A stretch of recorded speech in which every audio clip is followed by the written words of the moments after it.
Sorry about the little delay. I will try to make it really worthwhile for you. And so let's get right into it.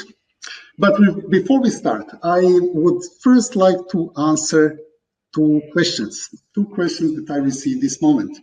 And one question was, what kind of course will you be releasing soon? What kind of course will you be releasing soon? And the second one was, what's for sale in this webinar? Well, I have to tell you, and I've already said it, but if you came to this webinar with an open wallet and your credit card is sticking out, well, close your wallet, put it away. You will not be needing it today. There are no offers, no signups, no pay to find out more courses, nothing like that. I don't have any plans of creating a course and releasing it.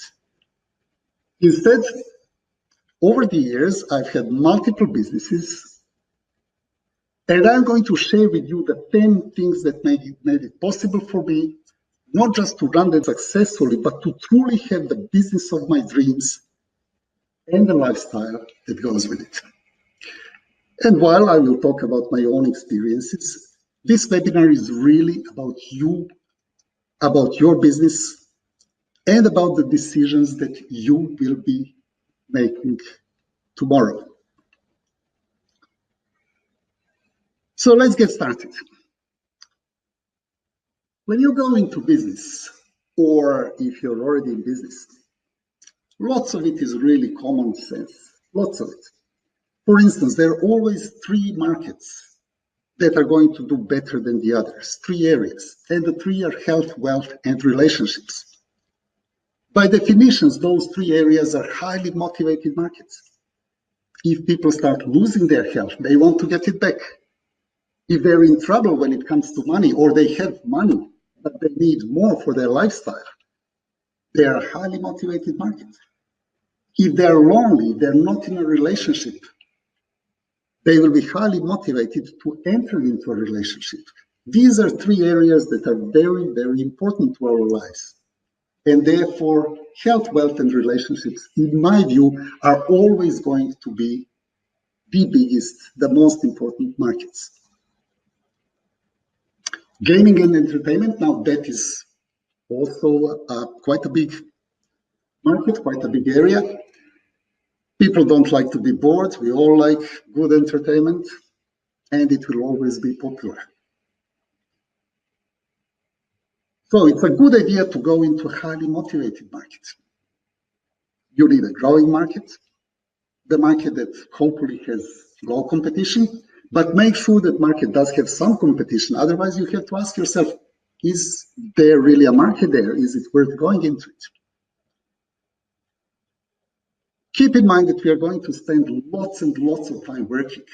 More time that you spend with your kids, more time that you spend with your spouse.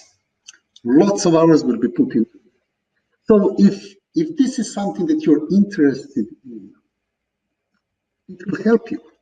It will make your message stronger. It will make it easier for you to spend more time in your business, and it will motivate you to do better with it. So go for something that is your passion, something that is your interest. And after that, you will see that there are many different ways to get there. Books, publishing books, videos, TV. Lots have been said about on-demand TV lately. But that's just one out of many possible ways to get there. Dropshipping, affiliate products, your own products. There is more than one way to get there. And if you can choose the path with a heart. Now, what do I mean by that? What do I mean by choose the path with a heart? Well, I'll give you an example from my own business. When I got my PhD in computer science, I stayed with the University of South Australia, and we did quite a lot of medical computing. Now, keep in mind that business is about helping people. Business is about helping people. And if you can do that directly, it will make whatever you do very, very satisfying. What I did over there, for example, was take part in a project that was called Mediface.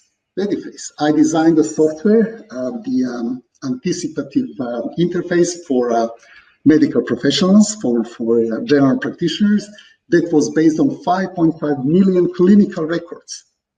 Everything animated, by the way. Well, these days, 5.5 million clinical records wouldn't be all that much, but back then it definitely was. We did some groundbreaking research over there. And some other projects that were also being done at the time, for example, the wheelchair controller for people who have tremors and they have problems operating the wheelchair. The project was to create the fuzzifier in order to get that conflicting input that they're putting when they try to operate a wheelchair. And then the fuzzifier that is going to turn that into the set of rules that are then applied in order to make that wheelchair go smoothly and nicely, despite receiving conflicting input due to the tremors in their hands. Well, let me tell you, being part of projects like this is a very, very worthwhile experience. So if there are two paths that are otherwise the same, choose the one with a heart.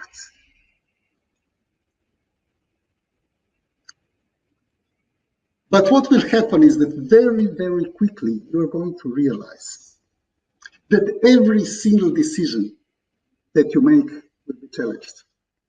Every single decision. That goes for life, that goes for your business. If you decide to lose weight, well, what you see in this slide is not a pie, it's actually a challenge. You will decide to lose your weight. I bet that there will be a celebration and that someone is going to put a beautiful, scrumptious piece of cake right in front of you. Right in front of you. Well, what are you going to do? People will be telling you around you, hey, you only live once, you can always start tomorrow. Live a little. Well, let me tell you, if you take a bite of that cake, then you really did not make a decision to lose weight, did you? It was more of a wish. And making a wish to do something is not the same as deciding to do something. And everything will be challenged. If you decide to stop smoking, there will be a party. If you decide to stop drinking, there will be people. And there will be challenges to your decision each time. What happens in business? What do you think will happen in business? Well, if you think that every decision is in your everyday life is being challenged, in business it's going to be the same, only a lot more, because literally everything that you do is going to be challenged.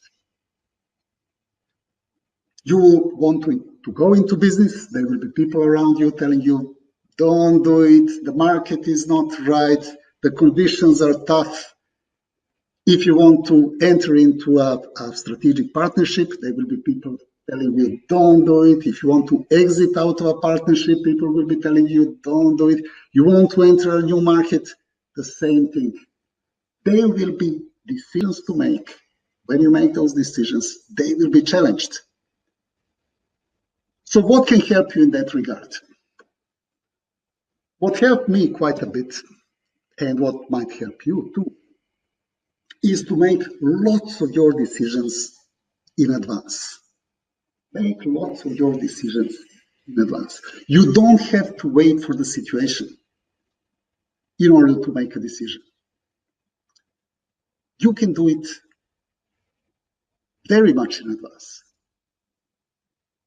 What's the idea here and what will help?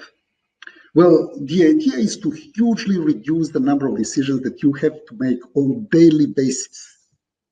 If you make very many decisions all the time, you won't have much time for them. Your energies will be depleted.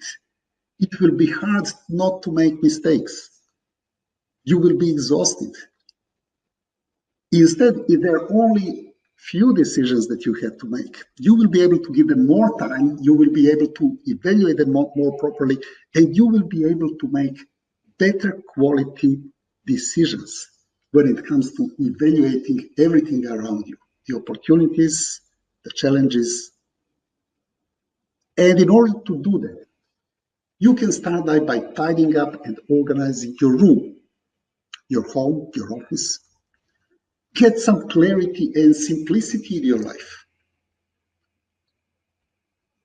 If my room is a mess, who am I to tell other people what to do? You have to start with your own environment. It will help you to get organized. Then the second thing that is going to help is organize your thoughts. There is something in chess that is called the candidate's tree.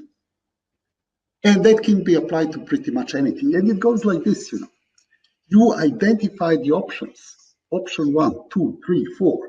Then you analyze them. First one, second one, third one, fourth one. You make a decision and you go for it by relying on that candidate's tree. People who do not have the organized thought process, they don't do it that way. They look at the first option, there is something they don't like about the first option. Then they move to the second option, look at it a little bit, but then they decide to give the first one another chance, so they go back to the first option, then they jump to the third option, still not something quite clear, let's go back to the first option. It becomes a mishmash of thoughts, impossible to keep making good quality decisions if that is the case. You need to organize your thoughts. And to make those decisions in advance, anticipate all the business situations that you're going to encounter in your entire business and decide what you're going to do. Do all of this in advance. I know that people often say, when you ask them, you know, what would you do in that situation? That they say, well, I don't really know. I have not been in that situation. But it's still possible, you know, to put yourself mentally in that situation. For example, in life, what if someone is attacked in the street? What would you do? Would you risk your life to help? Would you yell and call other people to help? Would you reach for your mobile phone to call for help? Well, if you make a decision beforehand, what is that you're going to do? And I hope no one ever has, you know, to live through that situation. But if you have your decision already pre-made, then you won't freeze. You will simply act. It will help you in your business, big time. And another way to make those in advance decisions work is to reduce the clutter around you as much as possible. There is a nice rule that I have learned from my father. And that is, you know, when I buy a new pair of shoes, the old pair of shoes goes out into the bin. When I buy a new shirt, the old one goes into the bin. There is no accumulation around me, no clutter that I would have to live through. If I buy a new laptop, well, the old one, which is still working, is going to be donated. That means keeping your environment simple. That means getting clarity, getting simplicity, and being able to make all sorts of decisions in advance. That helps. Second, you really need to keep an eye for defining moments. And there will be defining moments in your business. There are defining moments in your life. For example, the moment when you decide to get married, that is a defining moment. When you decide to have children, defining moment. In your business, there are going to be quite a number of defining moments. And if you don't keep a keen eye out for them, chances are that you're going to miss on them. So what do I mean by those defining moments? Well, you going into business, that is a defining moment. It is going to decide on a significant portion of your life. What is it that you're going to do next? For days, weeks, years to come. Competitor entering the scene, that's a defining moment. Competitor exiting the scene, that's a defining moment. That could be the opportunity for whoever is left standing. New technology emerges. Now, how many times did it happen that the new technology completely destroyed the existing businesses? They didn't see it coming. If you're offered to enter into an emerging market, if you're offered a big business deal, you pass on it. Well, if you don't realize that there is a defining moment for your business, you won't be putting enough thought into it, and you might miss on it. And if you look historically what was happening, let's go through some of those defining moments. Xerox, for example, they came up with that wonderful operating system with icons, with mouse. There comes the Apple. They visit the Xerox offices, they see it, and they put it into motion. They do something with it. Defining moment for Xerox. They probably didn't know how significant what they had created was. Defining moment for Apple. Then you look at IBM. The guy walks into their office and he says, hey, I have this fantastic magnetic media for storing data. They say, why would we need this when we have those wonderful punched cards? Who needs the magnetic media? They send him packing. Missed opportunity. They didn't see this as the defining moment, but it was. IBM scientists, it was them who came up with the structured query language.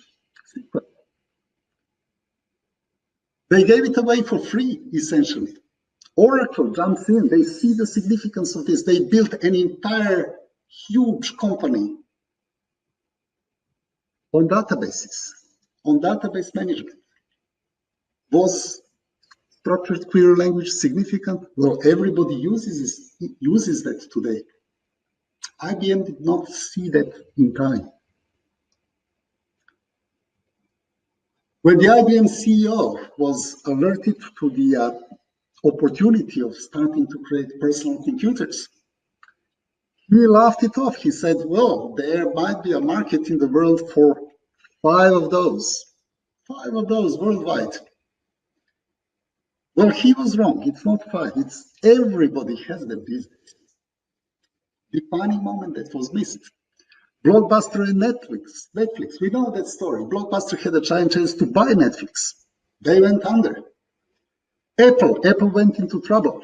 Microsoft was looking at it from the sidelines. They said, hey, if we are left, as a huge company without the competition, well, we might be hit by the antitrust laws. We are going to help Apple. We will buy shares of Apple. We are going to guarantee that Microsoft Office, that was very popular at the time, will be available on the Apple machines as well. They propped up the competitor.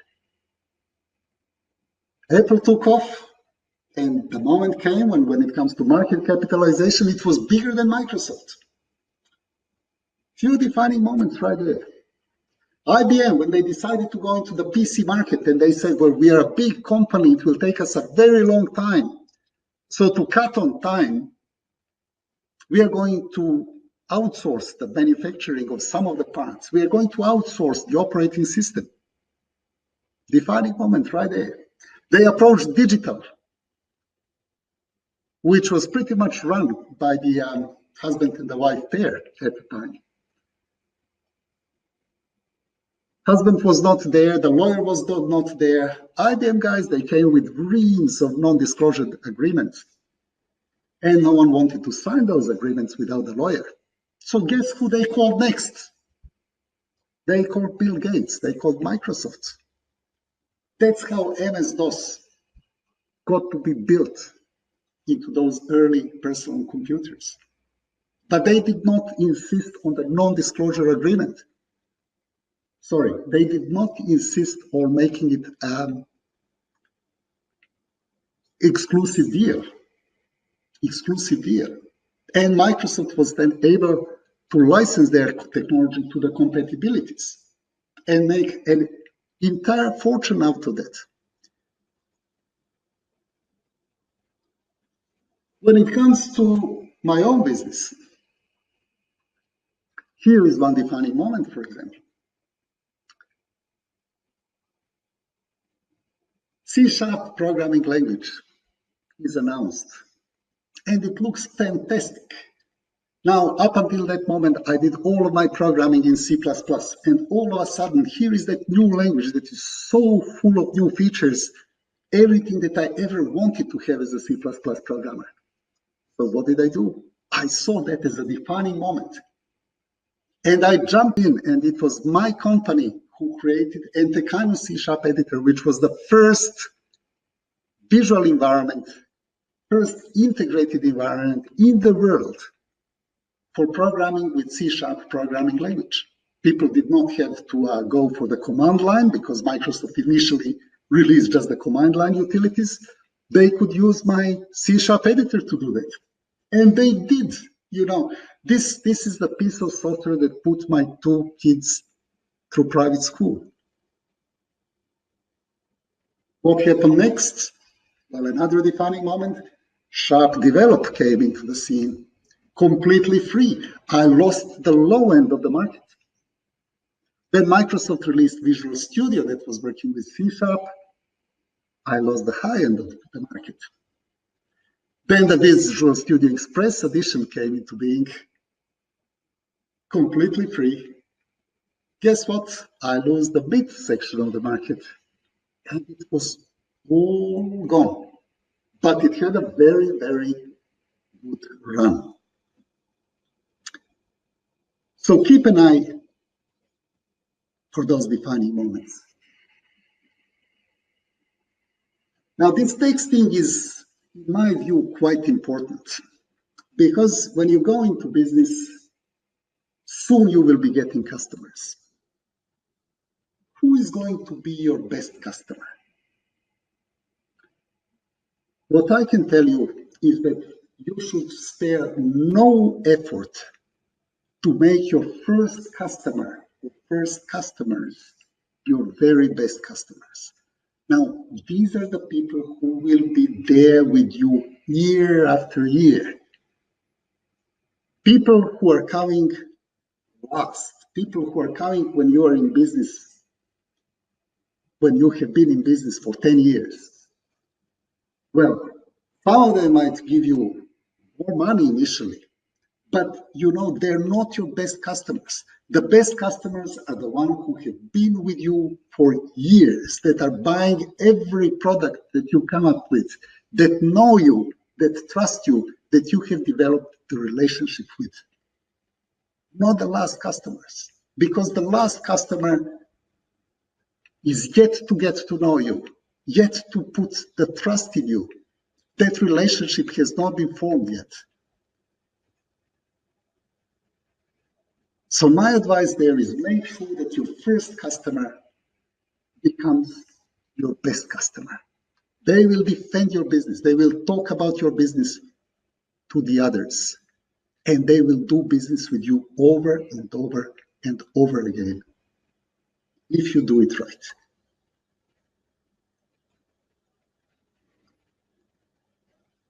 Now here is the one that really sounds simple, but it might not be all that simple. And that is to put your customer first. Now let me just take a second to take a sip. You tend to dehydrate a bit when you talk.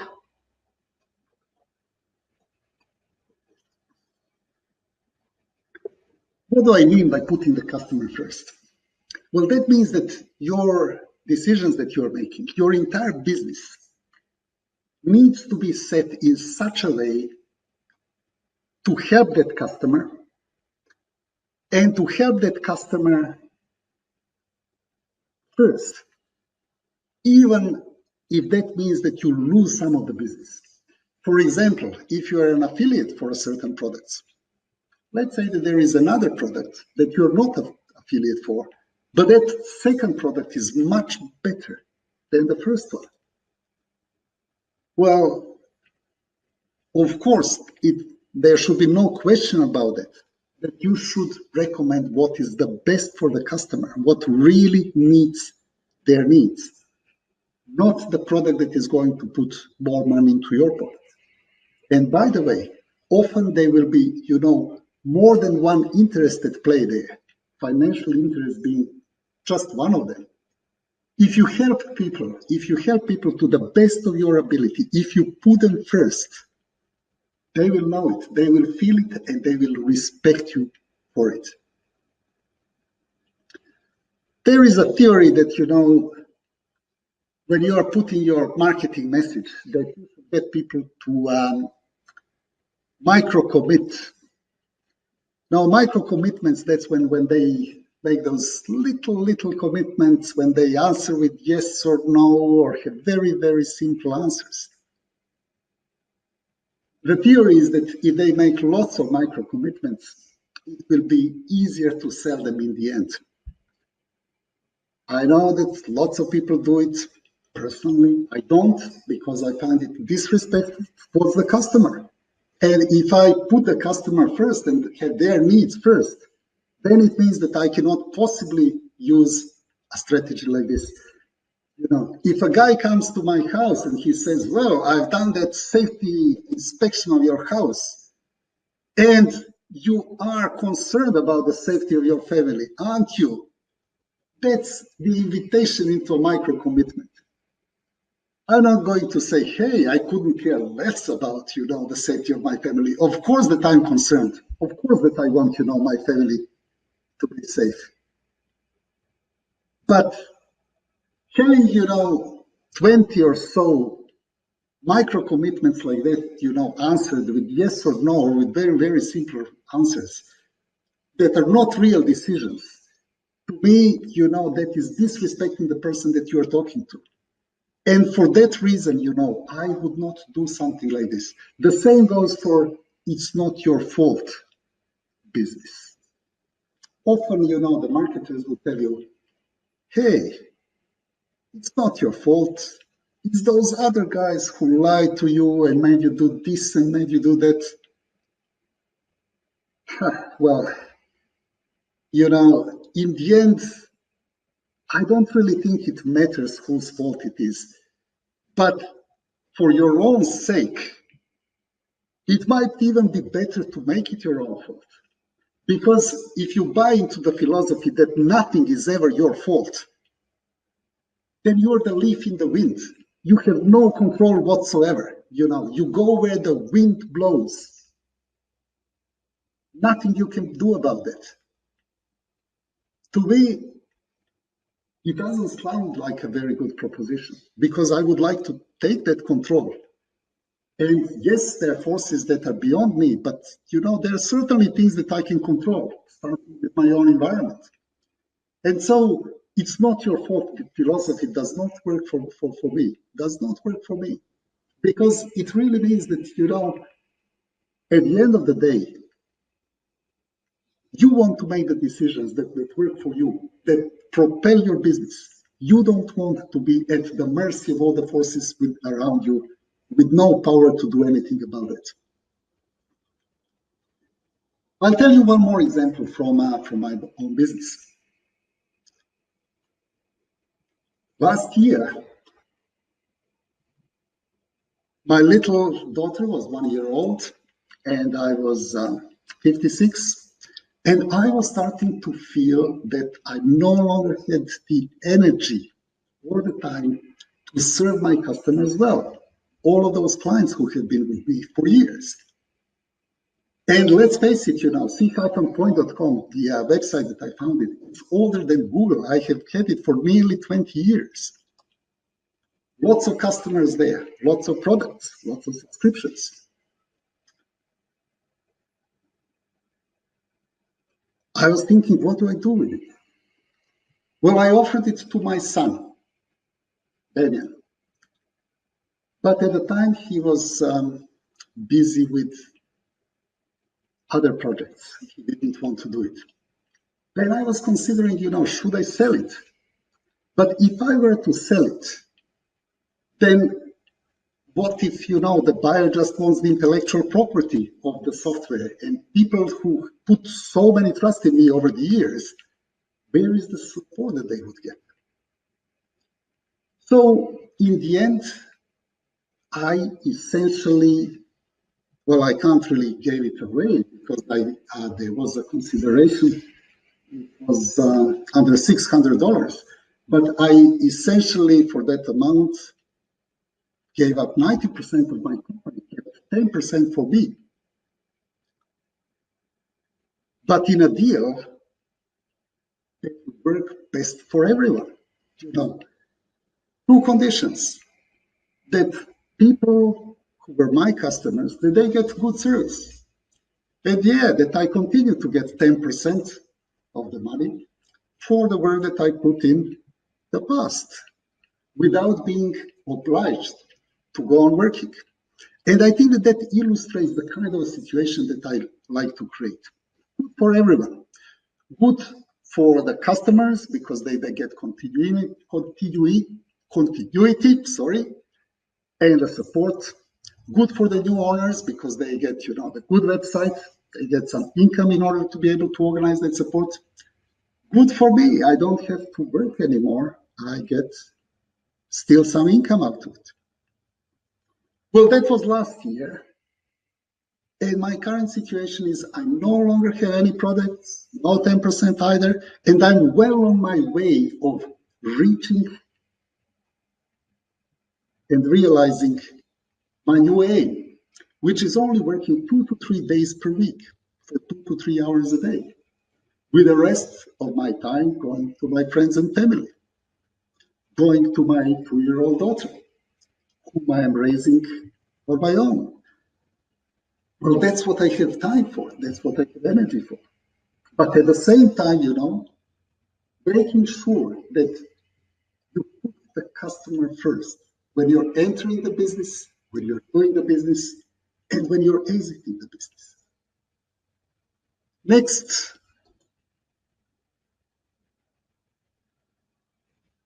Well, this might be the most important slide that I have. This one right there.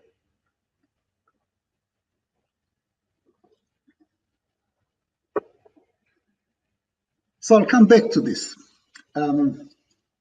Because first I would like to tell you a little bit about my first business.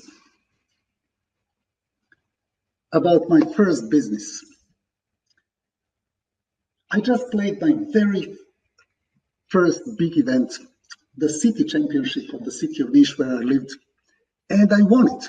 So I was full of myself. I got a big trophy. I got the money. I went and called my parents. And I told them, you know what? I'm going to play chess for a living. This is going to be my profession from now on. Well, my mother, she was very concerned. She meant well, but she was immediately very defensive about it. She was going, you just got your first university degree, which was in English literature, by the way. Are you going to throw that away? There is not much money in chess. What if you don't win tournaments? The one that you just won, there are many tournaments like that here, and there are strong players everywhere. Well, she was making some pretty good, compelling arguments there. But my dad, who was listening, he then took a piece of paper and he drew the line on that piece of paper. And he said, son, look at this. At the bottom are the best, at the top are the worst, or rather the other way around. At the bottom are the worst, and the top are the best. Where do you want to be? At the bottom are the worst, at the top are the best. Where do you want to be? Take this pencil and show me. Well, I looked at that for a second, and then I marked the spot where I wanted to be, which was above the line. Well, I was pretty young then, very, very ambitious. But my father looked at that and he said, you know what? You have to play chess, go and play chess. And when you come to think of it, it's just like any other expert business. Yes, you go from tournament to tournament to tournament, but you also write books, you give lectures, you give simuls when you play at the same time with many opponents, you give blind simuls when you're doing the same thing, only you have a blindfold, so you can't see the board in front of you. You have students that you work with. You have every single element that an expert business has, because in essence, you're running an expert business with all the challenges that come with it. It's a pretty good lifestyle, let me tell you. I got to see about 55 countries, give or take, a few. I won many tournaments. I wrote some books. Well, the first one was in German language, because I also played in the first division in Germany, in Bundesliga. In former Yugoslavia, I played 10 times in the first division, 2 times in the second division. That was lots of playing, some of beautiful memories with my teammates from those times. But the question is, did I succeed in reaching my aim, in reaching my goal? Well, there were some challenges along the way. That's me on the left. I was invited to represent, the national team, to enter the national team. But instead of doing that, I was drafted into the army. I spent 1 year into the army. I could not postpone it by 4 days so that I would represent my country. So I had to put all of my dreams on hold and go and spend 1 year in the army. Was that one of the defining moments? Well, you bet. It definitely affected my career very much, because after that I had to start everything all over again, establish myself as a chess player, get in hold, get in touch with various tournament organizers. It's not easy when you make a big break to get back on top. Okay, I won many tournaments. I've seen the world. 2 times I represented my country in chess Olympiads. It was in 1992 in Manila, in 1998 in Elista. I played the total of 20 games for Australia. And I made some wins, I made some draws, but I only lost 1 out of 20, just 1. But did I succeed? Did I succeed? And well, I would have to say, yes, absolutely. Even though I never became a world champion, or even came close to it. Hey, it's not just me. I'm perfectly happy living through the successes of all the people around me. I had one boy who then went on to become the under 20 world champion. I worked with 3 girls who took part in the Australian Championship, and they took the 1st, 2nd, and the 3rd place. And the one who won, she won the next year as well. I had about 20 Australian champions. Again, give or take, could be more. So when I look back at what I did with my life, with the software that I created, with the projects that I participated in, I can say that yes, I did succeed. But in order to succeed, you have to do 2 things. First, you have to take an aim at where you want to go. Take aim at where you want to go. I know that people will often suggest, hey, aim high.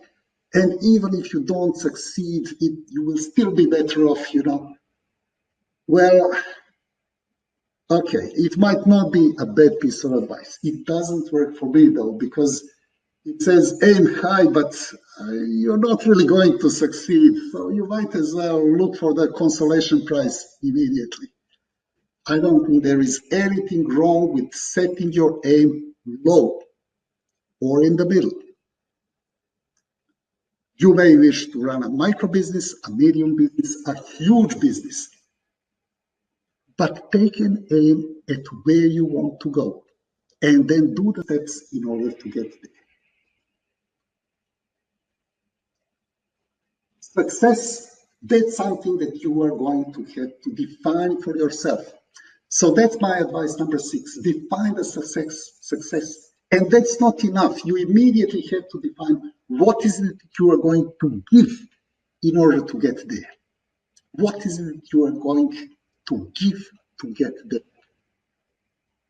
Too many people come with one hand reaching out for the things that they're going to receive. But the other one is firmly behind their back, and that's the hand with which they have to give.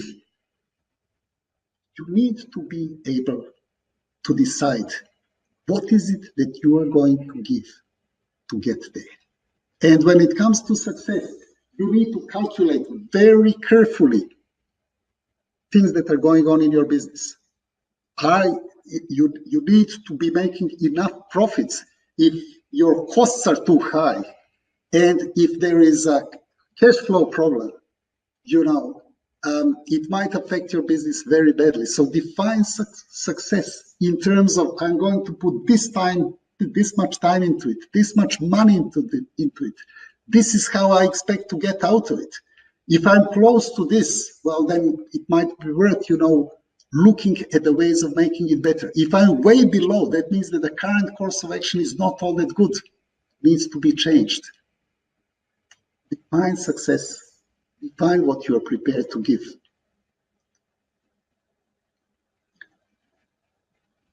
Now let me tell you about Fiona McIntosh. When I met Fiona McIntosh, and that was here in Adelaide, in South Australia, the place where I live, she just wrote her first book. And she was saying, I was not all that satisfied with what I was doing. And I always wanted to write books. But she said it was really difficult to find time in order to do it. I was just too busy with all the everyday stuff going on in my life. But then I figured out, if I wake up at 4 o'clock every single morning and I work for 2 hours from 4 to 6, when everything is quiet, when everybody else is asleep, I will be able to write my first book. And then she said, here it is, my very first book. And I'm so happy that I put in that effort in order to come up with this. How did it work for her?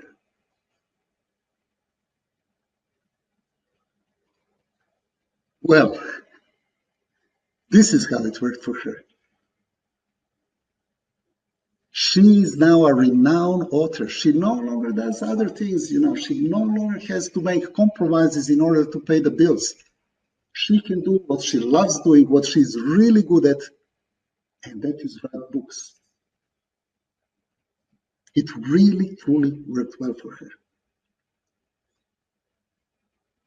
2 reasons: she was able to take an aim at where she wanted to go, and she was able to decide at the very same time what is it that she's willing to give in order to get there.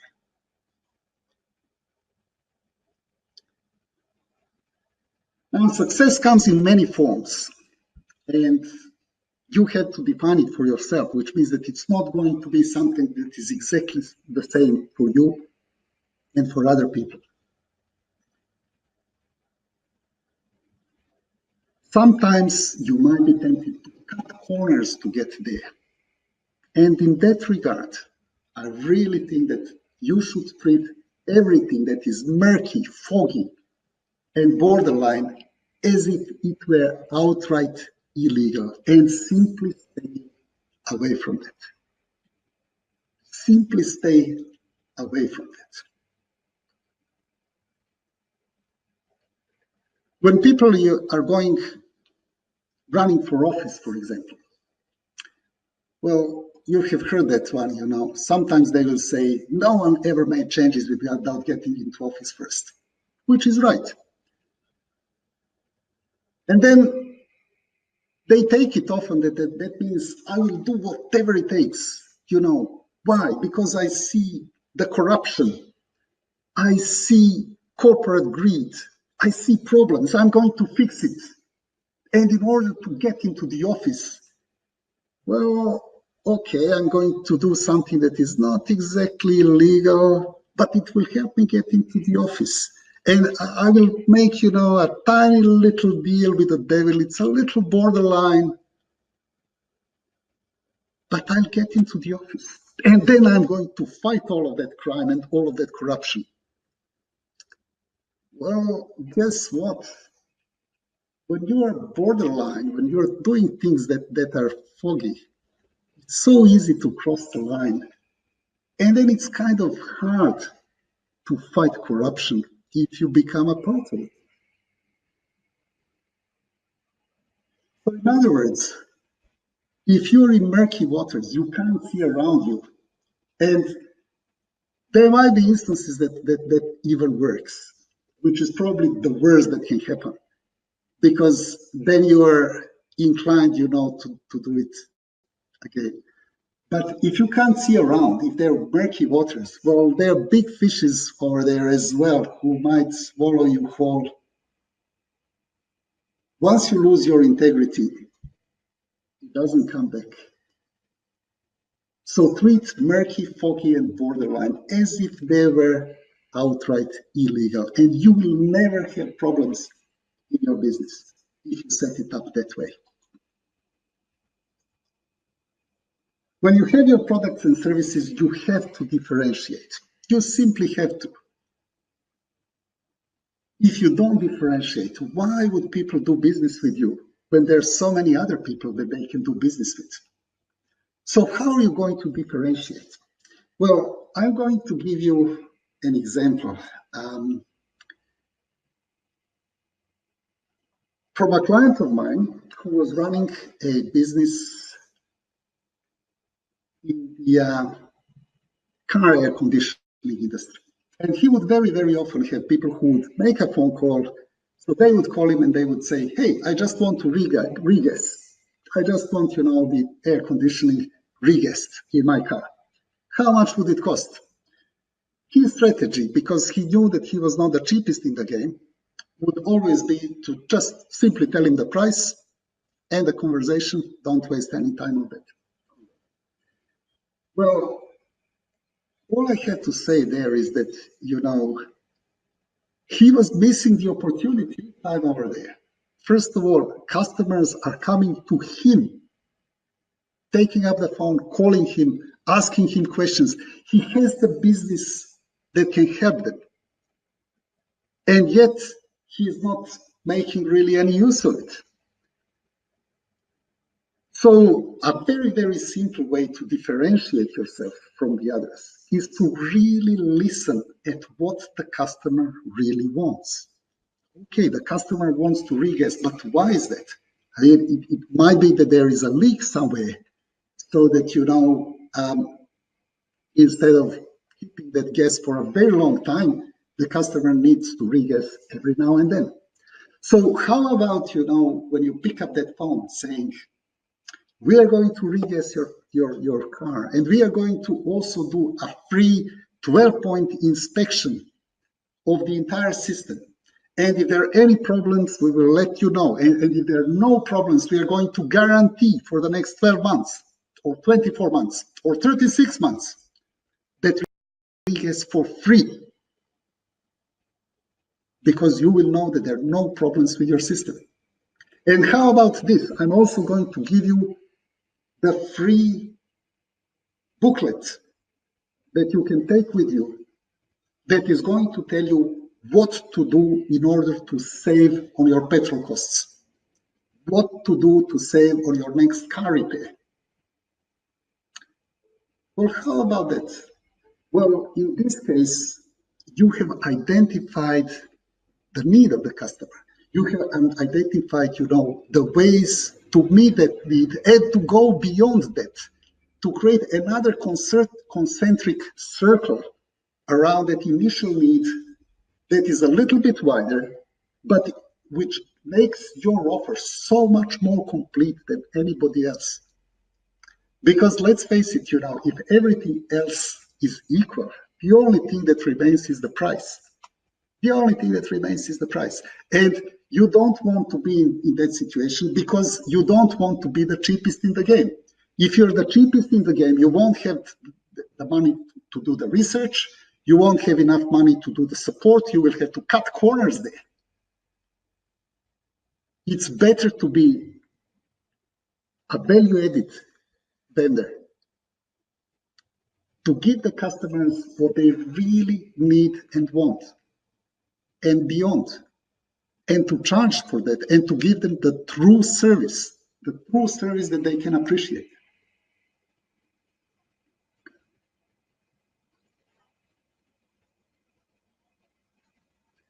As you do that,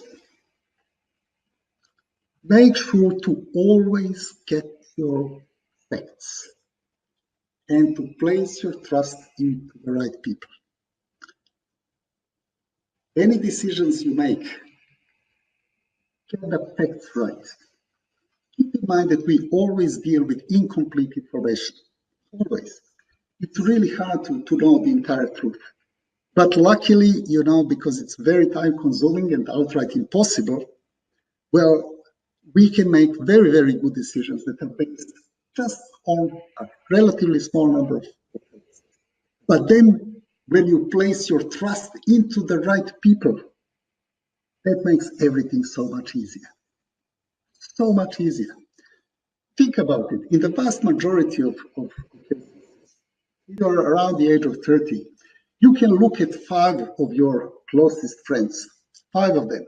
And if you see where in life they are, whereabouts in life they are in business, well, chances are that, if you look at that average, that's pretty much where you are going to be as well. So make sure that you surround yourself with the right people, with the people who are going to prop up your message, who are going to help you through that journey, people with whom it is a pleasure to work with, people whom you can trust. I'll give you one example from my own business. The Advertiser is the biggest newspaper in Adelaide and South Australia. Well, I started writing the chess column for the Advertiser in 1994. Now, that was a very long time ago, and they're not a small newspaper. They're the biggest in the state. 740,000 people read the paper each Saturday, and my column comes out every Saturday, once per week, and it has been since 1994. You know what? I don't have a contract with them. No contract. Just a handshake. That's all. Since 1994, which is a very long time. These are the people who I value, people who I trust, and we really do not need more than a handshake. Now, I'm not saying, be careless and someone calls you on the phone and says, hey, there is a fantastic opportunity for you to invest into this company, mortgage your house, give us that money, we will get you on top. Well, don't be careless, get your facts. But in the end, you have to place your trust in someone. You need close friends around you, you need family, you need people you can trust. Because without that trust, you're missing a lot in your life. There is something called normalized behavior. If you find yourself in a situation when something is the normalized behavior, there will be lots of pressure for you to start doing that very same thing. If you're in a place and everybody around you is doing drugs, you will say no to those drugs. But if you're in that situation tomorrow and the day after, and day after day after day after day, you are surrounded by people whereby that is a completely normalized behavior, it will be very difficult to stick to your decisions in the long run. So surround yourself with people who have the set of values that you can relate to, the set of values that allow you to grow your business and to live your life the way you want to live your life. Not people who are going to push you in the wrong direction. The same goes for, pretty much other things that come into your life and whereby you have to check the facts. When there is an offer, for example, saying, this is this new wonderful loophole, go through that loophole and in 24 hours you can get indexed on Google and you can have this many people coming in and buying your products. Well, how is that aligned with your aims? You need to look at the offer. You need to look at what is happening and ask yourself a question. Is that something that is going to bring me one step closer to my goals and my aims or not? And if not, then it's a distraction. And even if there is a chance of making a little bit of money with it, well, you don't want to be in the situation when you are not building on the solid foundations. And it's so easy to dissipate your energy and to go into many different directions and get nowhere. Just, have a bite here, have a bite there, get a little bit of money from this, get a little bit of money from that. Well, is it helping your overall aim? And yes, there will be people who will tell you, hey, don't put all of your eggs in your basket. Well, why not if that basket is big enough? Do you like tennis? I like tennis. And then, when I look at people like Federer and Djokovic and Nadal, they're not the guys who are saying, well, I'm going to play some soccer on the side just in case the tennis doesn't go well, and I'm going, to play golf. No, they're focused on that one thing. And they're surrounded by good people, by good teams that are making their mission possible. They're propping up their activity.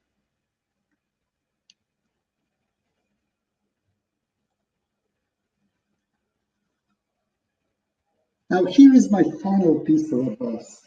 And it comes from an author whose name is Carlos Castaneda. He died. But I read all of his books. And in one of those books, he discusses this situation, The guy who is walking down the cliff, and all of a sudden he notices that his shoelaces are not properly tied up.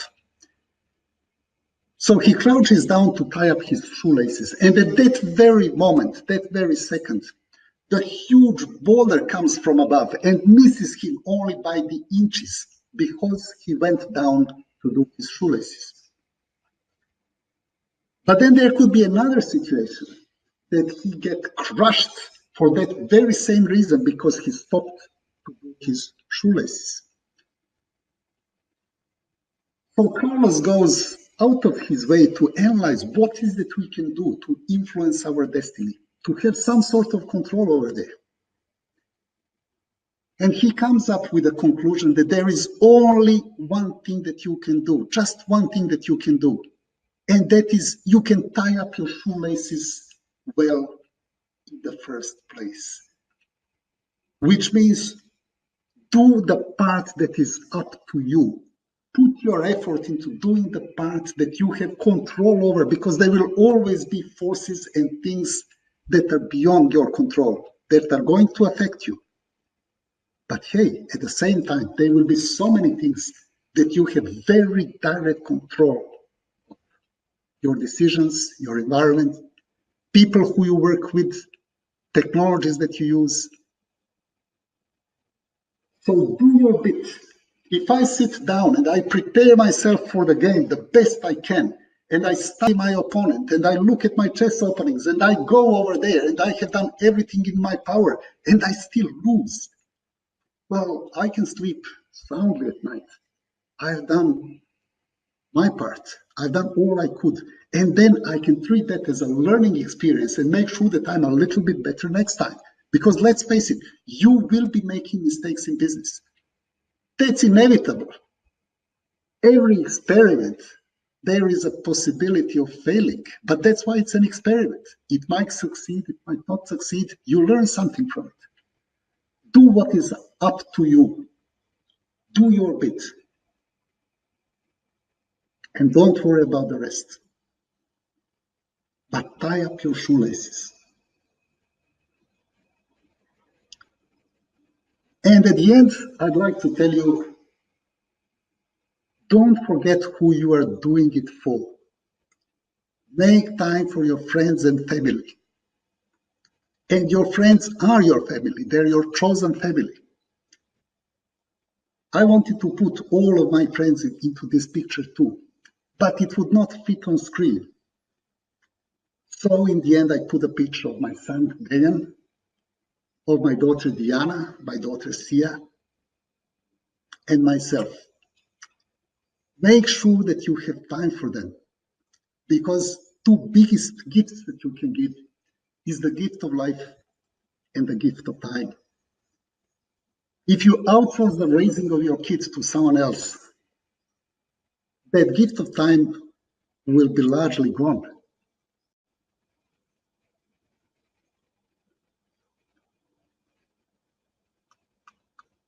Last year, my son died.